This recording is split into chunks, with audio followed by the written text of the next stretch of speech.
Hmm.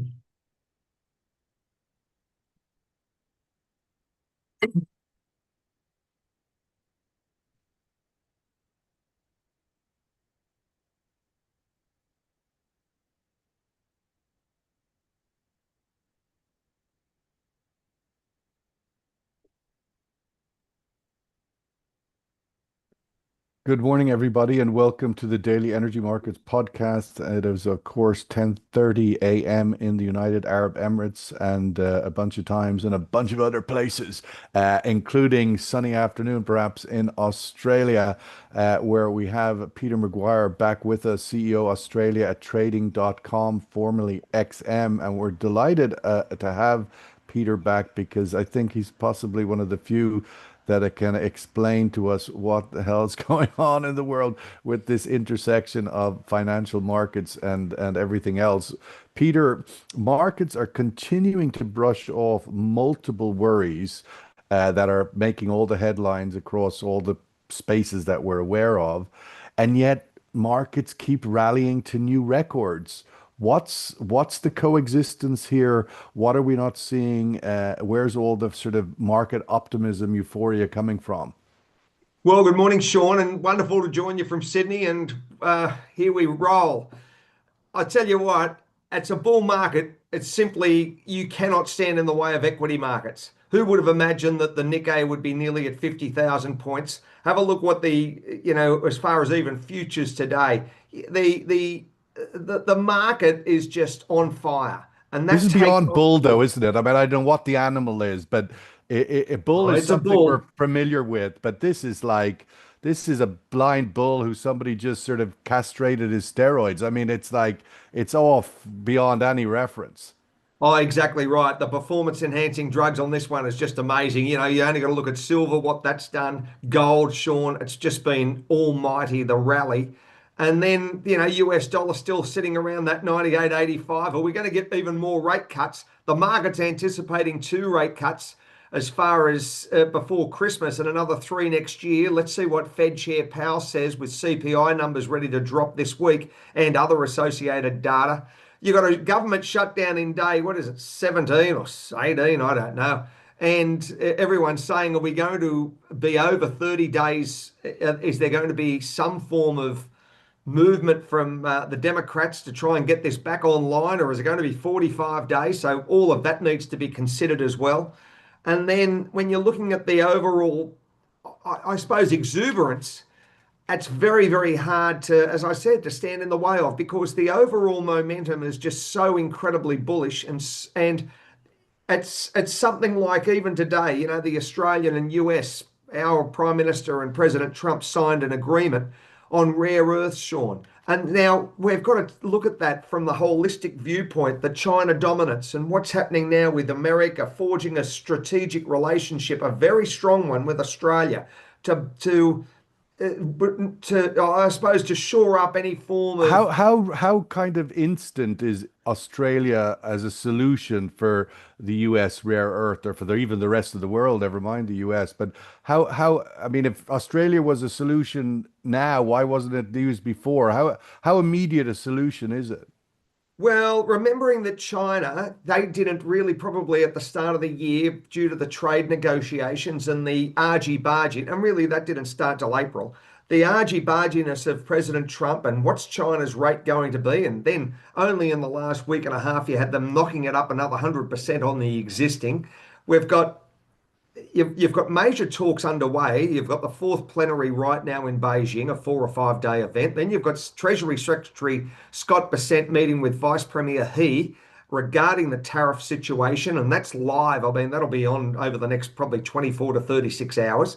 Then you've got the next part, Australia. We're the fourth largest producer in the world of rare earths. We know China's dominance. But President Trump's looking at us and building a 8.5 million, a billion dollar pipeline. And they're going to have it probably take 10 to 12 months to get this underway. There is a lead time naturally, but this is going to be very beneficial for the US and not to be reliant on the Chinese situation, and this doesn't play well for China, considering yesterday, Sean, they punched a 4.8% GDP growth for the third quarter. So that was the lowest it's been since Q3 24, and it didn't knock the ball out of the park. So that's a worrying thought when I look at the dynamics facing China, both internally and externally. It's a very fascinating situation. James Lear, International Relationships Manager at the Gulf Mercantile Exchange. Whatever kind of animal it is, bull or otherwise, James, oil is not part of it. Stuck at a boring $61 a barrel and wanting to test 60, it seems. Where do you think the fundamentals are in this oil market that's not allowing it to participate in this wild and crazy ride? Well, it's interesting, Sean. I remember when I signed off at the end of last season, I said something like, I fancy this market to stay in this $60 range throughout the summer, and with maybe a stop loss for some world catastrophe, which thankfully didn't happen. But it has been quite a benign summer for oil trading and the flat price especially. But there is talk of a glut. It was the talk of APEC some weeks ago. We saw Talk Vista, the CEO of Gunvor, recently say in London that he thinks there's some substance to the glut narrative. It's probably coming out of the IEA out of Paris, where they revised some of their forecasts recently concerning increased supply, maybe 300,000 barrels a day, and looking forward to a decrease in demand. I must say, on the demand side, from what I took out of APEC, was from the buyer's point of view that they were still quite robust in their outlook for 2026. Your take on that? I mean, this scale of so-called floating storage or water, oil on water. Yeah, oil and water. We come back to supposedly that. not finding a destination or not en route anywhere, but sort of bobbing around. It's interesting, Sean, because those who are sort of advocating there's a glut often point to the oil and water record levels, and that's usually a good indicator. I would take it with a pinch of salt slightly this time. I mean, there are logistical problems in moving oil around at the moment. I was reading an article recently that suggested that some tankers are taking over 90 days to reach their destination in a journey that would have taken 30 days previously. So there are what's delaying things just to slowly. Geopolitical ports that can't be used, military activity in certain areas. It's whatever it is, there are delays on the water, which will only add to that. And of course, with what we're hearing lately about American boycotting of Chinese ports or refineries, that's only going to add to that uncertainty on the water, which may be a reason why we're seeing a lot more oil on the water, and it's not just for glut reasons. Let's go to Bahrain. Omar Al Abaidli, Director of Research at the Bahrain Center for Strategic International and Energy Studies. Omar, one of the things that this oil price it's knocked off its $65 perch was that sort of coincided with two fairly big geopolitical events: the ceasefire in Gaza and the start of a reemergence, if you like, of the China-US trade war with the rare earths issue surfacing. But just looking at our region here, Omar, the geopolitical stresses that still exist, how do you read them at the moment? How big a moment is it or not, this ceasefire in and around Gaza? Well, I think first of all, it's very clear to everybody how fragile the ceasefire is in Gaza. And it's quite clear also that there was significant coercion by Trump towards at least one, if not both sides, in terms of accepting the terms of the ceasefire, which adds to the fragility.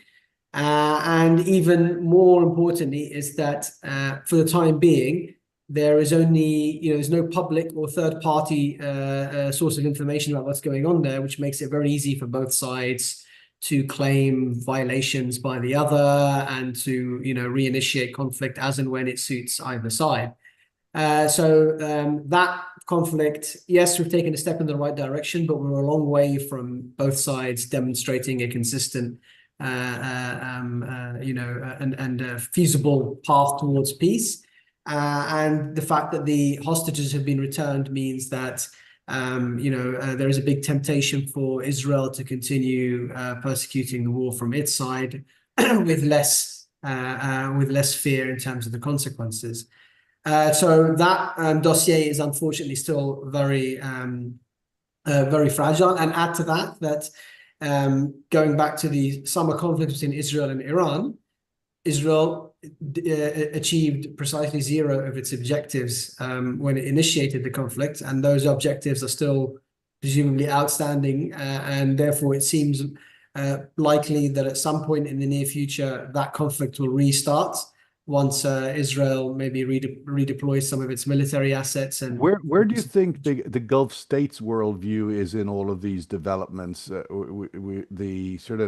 There was a lot sort of noise in the neighborhood prior to this ceasefire, this strike on Qatar, the sort of threats on the West Bank being annexed, and the regional countries not starting to voice opposition to that. Where is the Gulf voice at the table at the moment and influence, do you think? I think that perhaps more than any other time in the past, the Gulf countries are united in their perception that what is in their interests is regional peace, which means de-escalating both the Israeli-Palestinian conflict and the Israeli-Iranian conflict. And they're also very aware that multiple actors are stoking those flames and looking to escalate those conflicts because of conflicting interests. So I think and unfortunately, the US has not always been the most constructive stakeholder in both of those conflicts. And so the Gulf countries are between a rock and a hard place because they have a unified desire for peace and de-escalation, yet they have limited means with which to enforce or motivate the sides, the relevant actors to pursue that de-escalation. And the big superpower is unfortunately sometimes a contributor to escalation rather than a contributor to de-escalation. Peter, you mentioned in your earlier, I think it was the first thing you did mention, was that the Nikkei in Japan, the stock market index of Japan, hitting 50,000, which is just beyond mind-boggling, when it had collapsed in the historic collapse of the late 80s from 30 to 10, and now 10 up to the top mountain of 50. And in the middle of all of this, in the middle of this record in Nikkei, we have a new prime minister in Japan, the first woman prime minister, and probably the most right-wing prime minister Japan has ever delivered. What is the intersection of those points? Tell us a little bit, whatever you can, about Japan and its political structure and this new prime minister. Is she going to Prime change? Minister Takaichi, yes, I mean, is she going to be Japan's version of the Iron Lady? We understand it's going to be a fascinating context. You've got a raging stock market. You've got a yen sitting at 150, 151. You're talking whether you're going to see a rate rise for the BOJ. So that lays out, I think, some of those economic considerations and policy. And is this going to happen? We're going to see a continuation of uplift because the momentum is very, very bullish for the Japanese market at the moment. It's been the acceleration from 40,000 to 50,000 is nearly unheralded. So the overall momentum, and maybe it's a fear of missing out rally, but we're starting to see, if you haven't got a lot of movement in the yen, people, I think, and the Japanese do that, they pile into stock markets. And that seems to be the normal course of events of what we've seen over the last couple of weeks. Yen's been quiet, equity markets on fire. So we have to just see. Is that any reflection that Japanese companies are actually doing well and making lots of profit and, exporting to the world as they do and have done for decades? Or is the stock market doesn't tell a successful corporate story? I mean, it's meant to reflect something about performance, and yet Japan is facing tariffs like everybody else. Well, exactly right. And this is the unknown side of it as far as Japanese manufacturing. We understand the economic miracle like Germany after World War II, and whether we're going to see an influx of Japanese manufacturers enter the United States as far as and make it more profitable and employ US workers. And instead of having, the likes of, the Nissans and so on in Mexico and Canada, is that going to pull them all into the US, going to get big tax benefits, and of course going to be beneficial from a consumption standpoint? So there's that side of it. The Japanese economy on a whole, Sean, is performing. It's certainly not spluttering, but it's firing along reasonably well. And this, I think, stimulus that what we're going to see with the Iron Lady is going to be a real, she's going to pull hard on that wheel and change direction in a lot of ways. And that's going to be a fascinating observation to look at the traditional Japanese, 12-month prime ministers that are in there for a year or 10 months. Is she going to get a second run at the table? And what's she going to be able to achieve in that small window of time? So I think we're going to see some dynamic changes of policy and of enthusiasm. And will and she even maybe be just the shot in the arm they need? A Japanese politician with an identity. I mean, you could ask half the people of the world, they wouldn't even know who the Japanese prime minister is. The other half, even the leaders of Europe probably struggles with that. And now, could a Japanese prime minister, could any secondary leader, whether it be a European as well, stand up and be recognized as a force of their own in the era of Trump? That'll be interesting if indeed it is surprised that it comes from that source, a new Japanese first ever female prime minister. Watch that space. James, looking at we haven't had oil participate, as we said, in this great rally. It has its own unique reasons as it's sort of on a downward draft. But one thing we've had unique about it this year has been the structure of the market, where we've seen the sweeter barrels, the Murban's and the WTI's, trade at a discount to the heavier barrels, and that's something you have been speaking to, I saw in Singapore. And what's the outlook of that right now? Is that changed? Is it normalized? Have we still got this structure, this dysfunction in the marketplace? Tell us a bit about the structure of the market east of Suez. Yes, it's one of the few interesting things that have happened over the summer, I think, Sean. I mean, with flat price has been pretty boring. But looking at the spreads, the medium sour spreads, especially in August and September, we saw a big premium for medium sour here at the GME. I'm almost trading at one point, maybe $3.50 above Brent. Which in my experience, which is a long experience, I've never seen on a consistent level before. One of the more interesting things about that as well was that when I looked at Brent Murban at the same time, it was trading at the same price, almost cent for cent. Now, if you're a trader and you're a speculative trader who's worth his sulfur content, you'd look at that and think, there's something not quite right here. Either both prices are wrong, one of them is wrong or out of line, or something's changed fundamentally. And in fact, what we've seen in the last few weeks is those spreads narrowing and back to where we would kind of think they should be. There's been a number of reasons we've discussed earlier why the medium sell was much more in demand out of China earlier in the year. There could have been some stockpiling. There were some extra barrels of light on the market. All interfering with that spread. What we've seen recently is almost sort of coming back to where we think it should be. We're trading around about $1.20 above Brent still. Murban is still considerably above Brent, nearer $2. So those spreads have narrowed. And as a crude trader over the summer, if you're thinking the flat price is boring, my advice to them is this. There's always something to look out for. And I think that those medium sour spreads against the lighter crudes was a really interesting summer's worth of trading. It might be time for those guys at times to turn their algorithms off and have a look at the markets, use their fundamental initiatives, because I think there was some money to be made out there. The old-fashioned way, do some homework. Yeah, exactly. I know it's unpopular these days, Sean, but does still work. Yeah, well, that's I where the think arbitrage probably. opportunity is, isn't it? Ultimately, in a dysfunctional market, you've got to be working and digging into those arbitrage opportunities. They won't just come to you. You've got to go and find them. They're clearly there. Uh, let's look at the survey question and get a view on that.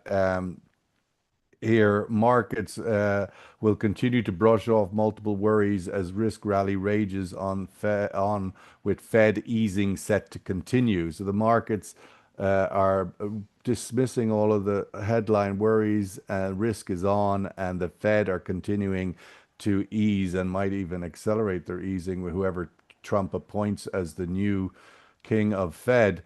Omar, where's OPEC Plus in all of this? And ultimately, there's latest reporting indicating that they're looking to increase the reporting, saying even more than they have in this sort of recent incremental 130,000 barrels a day. Some members of OPEC have come out quite strongly against Reuters in particular, who's reporting that they're going to be looking to accelerate the increase. But regardless, there are 8 months now into an increase cycle. Brent's at $60. Where is the logic in all of that? Will it continue? Well, there's a very important hidden element in all of this logic, which is the amount of pressure that the US is putting on, Saudi Arabia and other major producers in the Gulf as part of its plans to pressure Russia into ending its conflict with Ukraine.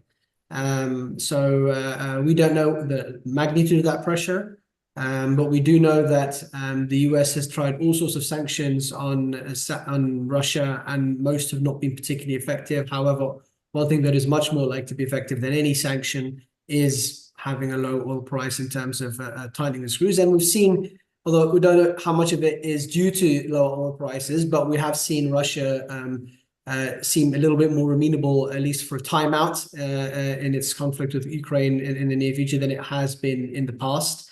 I believe they may be looking for some sort of a cessation or de-escalation in the coming months. But beyond that, I also think that, after a protracted period of cheating, for a better word, or quota violations, I think that Saudi Arabia and other sort of disciplined leaders in OPEC may be quite happy to let everybody learn a lesson about what happens when you, continuously cheat in terms of things being worse for everybody. And if it means going through 6 months, 1 year of significantly lower oil price, just to remind everyone what happens when we go down that Can the path. neighborhood afford that? Do we have the sort of the piggy bank full of savings to ride this sort of length of lower revenue? Well, I think from the perspective of Saudi Arabia, they've tried setting a good example. They've tried exerting pressure, and neither has worked. So it doesn't have a choice. Yes, it would prefer that people learn the lesson or appreciate the lesson without having to go through this pain. But they have no choice now. If everybody's going to continue cheating, then economically it makes sense for Saudi Arabia to increase its production too. And then hopefully everybody will come to their senses. But absolutely, as you're absolutely right that Saudi Arabia would prefer to be in a situation where everybody exercises discipline ex ante. But I guess there's too much of a rebel spirit within the bloc for the time being. Peter, I wanted to come back to get your sense of where there's no free lunch here. These coexisting bulls, if you like, gold, which is typically the warning sign of inflation out of control and other, sort of flight to safety kind of situation. And yet we've got equities on a tear, and the Fed seemingly is going to give them more punch in their punch bowl with further rate cuts. Which of these horses does one focus on as having a greater truth about the future? I mean, I gold is a like one. very serious red light flashing of sorts. Absolutely, Sean. I mean, I love the first market I'll look at in the morning is the 10-year, and it's down at 3.98, the US 10-year, and you've got that, and the 2-year, of course, it's come down a little bit as well. So it's now under 4%. Now we were at 4.3, 4.2. It was range bound 4.35. Now you're under 4%. So That's telling me that the bond market is making the call that you're going to see cuts over probably the next month or two. It can't go much longer. We're at the 21st of October and they say they're going to happen by year end. So you haven't got much time to take action. So if that's going to be the case, naturally that would allow, I think it would allow more petrol to go onto the fire, which in turn one would think you should see the gold market continue to climb. Everyone's raising their expectations. I mean, the US banks are now saying, the Goldman's 5,000, everyone's up at 5, some are at 5.5, and I've heard, forecasts out there at 6, sometime in 26 before Easter. So it's creating a lot of urgency. You've now got, as we know, we've discussed that as far as equity markets, even China's on fire. The CSI 300 at 45 or 4,600 is very, very strong. So the overall momentum is US dollar to come off further, and that probably would happen. Then you're going to see what goes on as far as gold market and silver, the underinvestment of the silver market. What happens there? The paper market, they say that hasn't had an investment of any sort of meat and potatoes for the best part over 2 decades, Sean, or longer. So is all of these developments in the financial markets, Peter, are they good for the real economy of Asia? Are they, I mean, lower interest rates, weaker dollar, generally a positive for the real economy of Asia, Vietnam and other places? Well, you would think, Sean, with lower interest rates would be a benefit to the consumers, and certainly lower energy prices, what we're seeing. And they're saying that, seems to be weaker dollar, obviously. Absolutely, and a weaker dollar. So all of those factors go into hopefully drive inflation lower, and that seems to be the situation. The unknown is what impact is it going to have the manufacturing hubs of Asia with the Trump tariffs? That's a great unknown still. We don't know. We haven't seen this before. You saw it in President McKinley in 1890. I wasn't here, Sean, and I don't think you were either. But the issue at play is we need to see this roll out for 3 or 4 quarters to see the impact of these manufacturing hubs. What happens to their economies? Does this put a handbrake on their goods, or do they look at changing their format as far as possibly even moving manufacturing to the States? There are so many components to this chess game at the moment. We're playing multi-dimensional chess. Wow. Well, or chaos, chess, maybe respell the word chess there. James, key metrics or indicators looking forward for sort of the fundamentals of the oil markets when we think about supply demand going into the fourth quarter.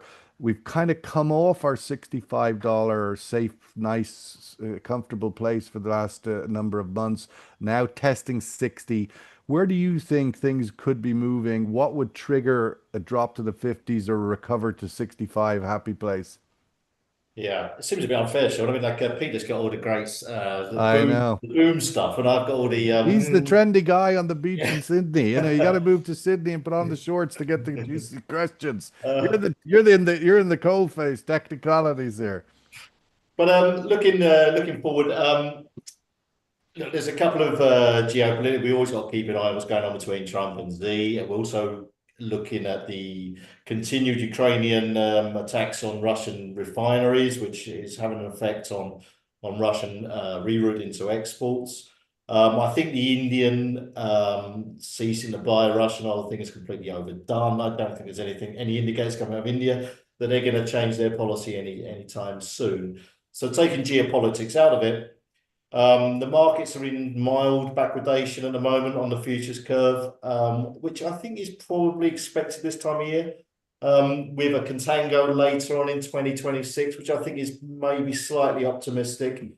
Don't forget that Q1 is traditionally the lowest demand period of time for crude anyway. So people reading too much into that may think, oh, we're on a slide, but that's quite normal for this time of year.